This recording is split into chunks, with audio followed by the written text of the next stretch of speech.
exemple une jeune femme qui était dans mon service, qui était intubée sous respirateur et qui n'avait pas de possibilité de communiquer. Elle était dans un coma profond, elle avait pris des barbituriques. Et une nuit où j'étais de garde, l'infirmière m'appelle et me dit docteur, venez vite, et il y a cette patiente qui désature, ça veut dire qu'elle manque d'oxygène. Donc je suis arrivé sur place et j'ai vu que cette patiente était très mal. Et un seul réflexe, aspirer la sonde d'intubation pour voir s'il n'y a pas un obstacle. L'infirmière me dit non, non, c'est pas la peine de faire ça.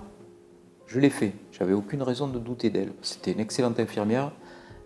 J'avais aucune raison d'insister. Et pourtant, je reçois une information. Il faut m'aspirer cette sonde, comme si on s'adressait à moi. Ça a insisté tellement dans mon esprit que je finis par me fâcher avec l'infirmière. Je dis non, il faut, je vous assure, il faut que je vérifie. Bon, elle était vexée et j'ai retiré un bouchon. Donc la malade a été sauvée comme ça. Elle était totalement inconsciente au moment des faits. L'expérience se passe, je reviens la voir plus tard, bien plus tard. Elle était extubée, elle pouvait parler.